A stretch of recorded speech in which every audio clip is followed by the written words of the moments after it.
Hey, hey, hey, happy Friday. Hey, Lux ladies, what is up? It is happy half hour on a Friday Memorial Day weekend. Yay! First holiday kickoff holiday for the summer season 2019. Super excited.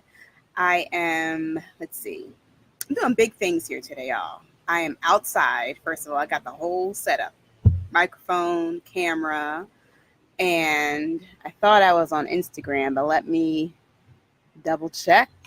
Hold on here, people.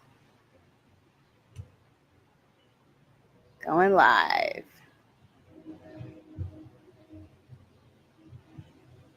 One day I'm going to get this Instagram thing right. All right.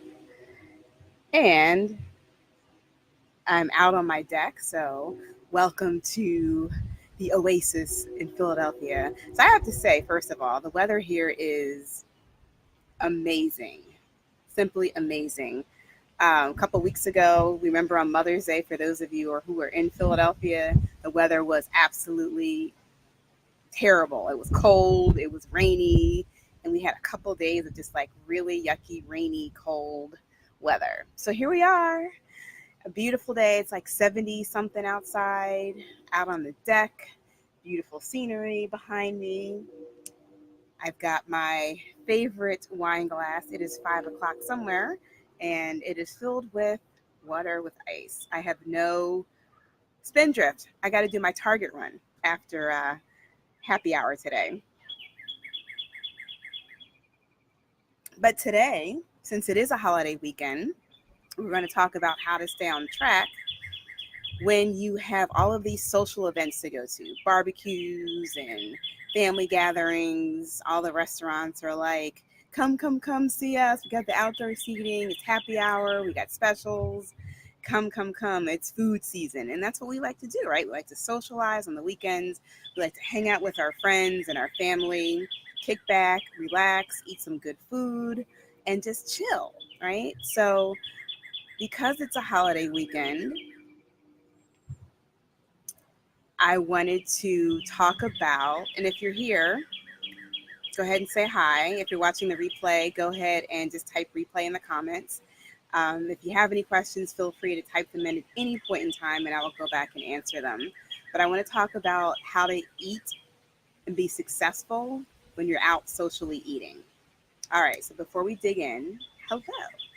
I am Jennifer Dent Brown. I am a life coach, and I help women learn to stop dieting forever, right? And so how do I do that? I have a 7-month program where you coach with me one-on-one, and we go through 16 weeks of modules and learning different strategies and tools. And one of the strategies we're going to actually talk about today, straight from my course. So get ready, grab your pen, and cheers to another beautiful Friday. So exciting. All right, here we go. So, like I said, I have the 7-month weight loss course, and I put everything that I have learned in my almost 5 years of being a health and success coach and a life coach into one beautiful package. So in addition to coaching with me one-on-one, you also have access to 16 different modules, which walk you through different tools and strategies of how to lose weight without dieting, how to maintain your weight without dieting, without any crazy pills, potions, lotions, none of that, right? So I believe and I teach you all how to stop dieting forever. So today we're going to talk about one of my favorite modules, and one of the things that was most applicable when I was on my weight loss journey was social eating, right? So I was a very social person, still a very social person. Love going out to eat, love just being in the company, going to great restaurants, total foodie. Hey, Lil, good to see you. Total foodie. Philadelphia has like the best restaurants. I mean, I will put any of our restaurants up to challenge for any other city. We have fabulous food here. And so there's always new restaurants to try, new foods to try. If you follow me on Instagram stories or my Facebook stories, I'm always like taking pictures of my food. My husband now is used to me snapping pictures at my food before I start eating it. Um, so yeah, Philly has great restaurants, and I love eating out. But how do you maintain your weight loss and still eat out? Right? Beautiful weekend here in Philly. We are barbecuing on Sunday. I'm sure those of you who are local are probably doing some type of barbecuing or whatever. If you are, raise your hand, say what's up. Hey, Minister White, good to see you. Um, and how do you manage, right, going to these social events and trying to stay on track with your diet and not just over consuming a lot of food? So we're going to um, talk about that and how do you manage that. So again, this is straight from my course, right? So I walk you through this process. You guys are getting a sneak peek, social eating success, a sneak peek at one of the tools and tricks and strategies that I teach my clients when they're out eating socially. So there are a couple of reasons why social eating can be detrimental to our weight loss. And I'm sure those of you who are not new to the dieting game can relate, right? So we've got birthdays, barbecues, weddings, baby showers, brunches, happy hours, forced fun meetings and dinners with colleagues, all that stuff. And you can't always just say, no, I can't go because you're trying to stick to an eating plan. You've got to be social. You can't stay in your house and be a hermit. So here are some of the challenges that I know I've faced when eating out socially, and I'm sure you have also faced as well when it comes to um, here's one thing. Here's just what I remember when I was working very diligently to lose weight. Like the longer when you go out to eat and you're like staring at the menu and you're like, okay. And you're having this huge conversation, this dialogue in your brain about what you're going to eat. You're like, I really want to eat the seafood Alfredo pasta, but I know I should be eating the salmon salad, but I really want to eat the fried chicken and waffles, but I really should be eating the grilled chicken breast, right? And so you're having this long ass dialogue in your brain about what to eat. You're ignoring everybody at the table because you're so focused on yourself and thinking about should I, shouldn't I, should I, shouldn't I. What I'm about to teach you, we're going to take all that off the table. All of that. Oh, yes. Church fellowships, another place where there's always lots of cake, lots of sweet punch to eat, right, Minister White? So we're about to take all of that mind drama off the table. I'm about to teach you how to get rid of all of that mind drama so you can actually fellowship and enjoy the company that you're there with, because that's what you're there for. You're not there to focus on food. You should be there to focus on the social aspect and the interaction with the people that you're with. Okay, so first of all, the first challenge is when we go out to eat with these social situations, we go to somebody's house for a barbecue this weekend. One of the problems that we face is that we are worried about what people are going to think if we start turning down our favorite foods, right? So you're at your uncle and auntie's house, and auntie has made her famous potato salad, and you are Lil not eating potatoes, right? Because you're keeping your carbs low, and it's not a workout day, and so you kindly say no, thank you, auntie, to the potato salad. And then the backlash comes. Like, what do you mean you're not eating my potato salad? What do you mean you're not eating my famous pound cake? Right? And so we have these challenges that we face.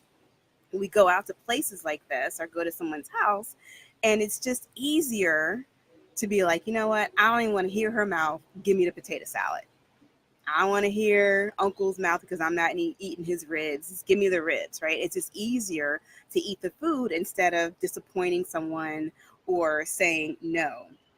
So that is one challenge. So we're going to address that. Another challenge that we face, and again, this is straight from the worksheet from one of my courses that you would get if you were in my weight loss course. The second reason that we struggle is that we don't trust ourselves around a lot of food, right? So you got to go to this barbecue this weekend, and there's going to be a whole lot of food there, right? Hey, Kim, good to see you, right? And you just don't trust yourself around that food. What does that mean exactly? You don't trust yourself. How about, let me give a good example. Okay, maybe you're going to a brunch buffet and there's a whole spread of food out available to you, all you can eat, $24.99, whatever, right? And instead of being very focused and sticking to what you have decided you're going to eat, sticking to your eating protocol, all the stuff comes up. You're like, ooh, they got brunch food, they got breakfast food, they got lunch food, they got desserts, they got hot rolls, like everything. Oh, and they have mimosas, bottomless mimosas. And you just don't trust yourself around all of this food. And that becomes a challenge. So when you don't trust yourself around food, and that is a major problem for lots of us who are struggling with their weight, you end up eating a whole lot more food than you actually need to eat, right? Because you're afraid to say, no, thank you. You're afraid to just walk away and leave it there. You're afraid, you don't trust yourself to say, I choose myself more than I choose those hash browns. Okay. So that is challenge number 2. Challenge number 3, you're just used to going out socially and eating and using alcohol or food as a distraction or a buffer to deal with the social anxiety. Now, I know, like Minister White, you are like super bubbly, extrovert, everybody loves you. You probably don't have this problem. But for introverts like me and introverts like other people, social situations can make us very anxious, right? And it's not like an overt, like, oh, I'm over in the corner having a panic attack anxious, right? It's just a very subtle undercurrent that if you're not even aware of it, it may just even pass you by. So if you're feeling a little bit uncomfortable, it's just easier to walk straight to the buffet table, straight to the food, grab yourself a plate, sit down and eat, and then you're like part of the crowd. You're part of doing what everyone else is doing. Or you walk into an event and it's just easier to go straight to the bar, right?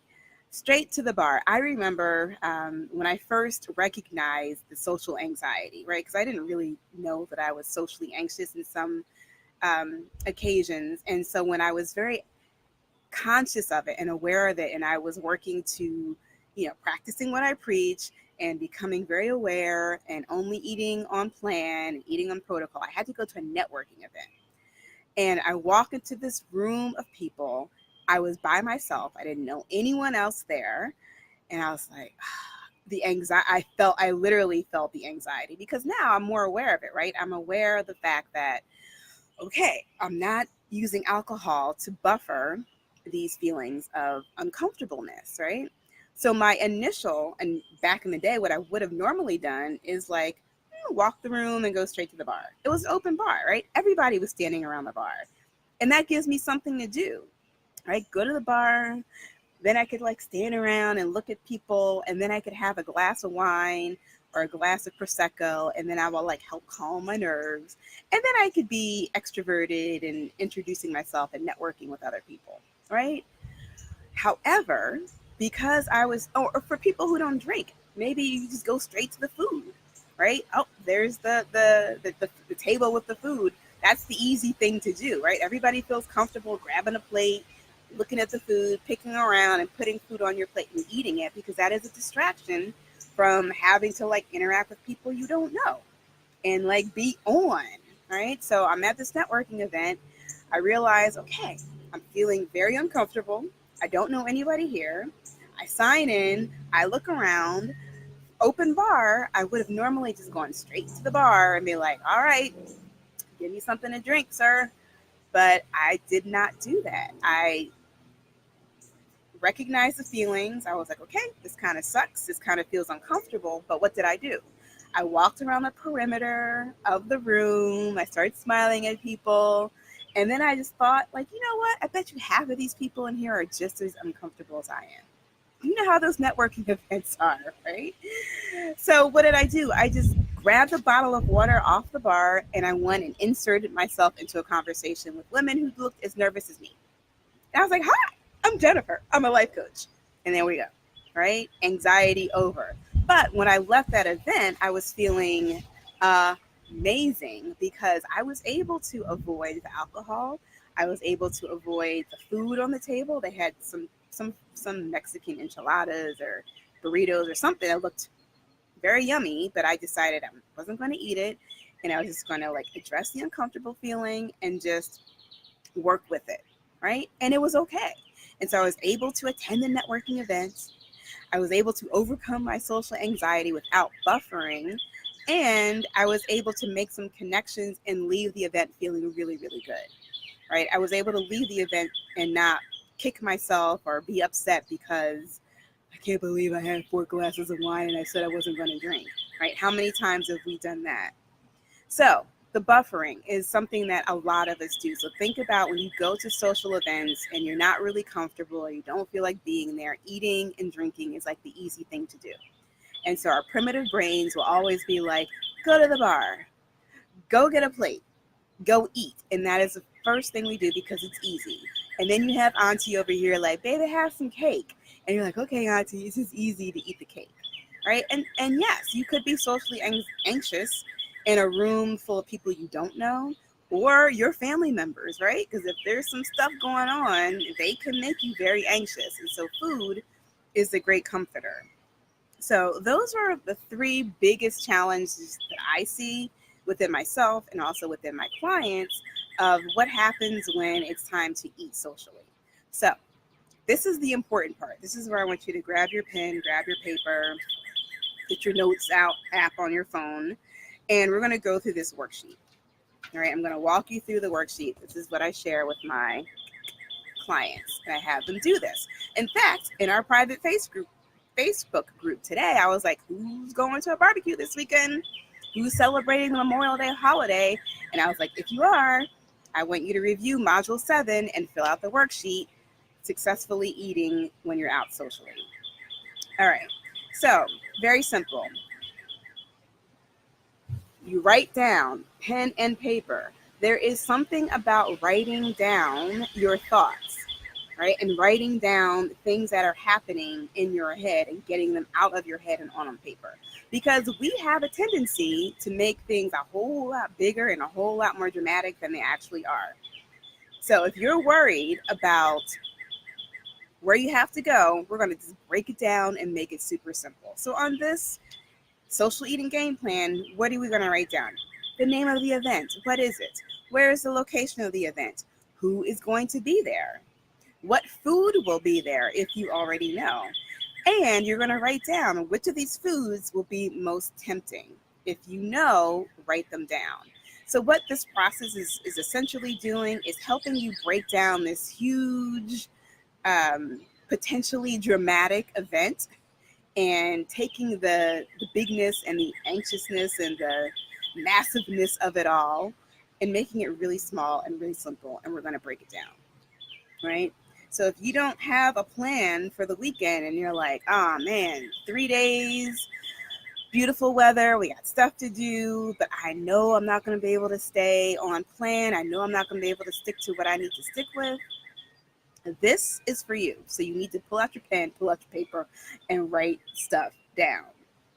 All right. So next step is once we have those logistical details written down, we're just going to start thinking a little bit, right? We're going to start thinking about what foods that might, what thoughts might and feelings might trigger some of the foods that we might run into. So for me, one big thing is socially, especially like barbecue, weekend, nice weather, chilling out on the deck. That just automatically means alcohol to me, right? I just want a nice glass of wine, a cool glass of rosé, chilling with my friends and my husband, and everything is irate, right? But drinking a whole lot of alcohol on the weekends is not going to help me when I have to get up early in the morning, go to the track and do my sprints, right? It's just going to slow me down. So it's more beneficial for me to just say, you know what, no alcohol for me tonight. I got to do my sprints in the morning and keep going. So what foods are you going to um, be tempted by this weekend? Just think about it. And if you don't know, just write something down, right? And what thoughts and feelings you have about that particular food, right? It could be, like I mentioned before, Auntie's famous pound cake, right? You know you're going to her house and she's going to have the pound cake there. And to you, that pound cake just means heaven. It just means everything to you. It just makes you want to do the happy dance, right? So write that down. Write down that feeling and write down the food. So now that we have the event identified and what foods are going to be there, I want you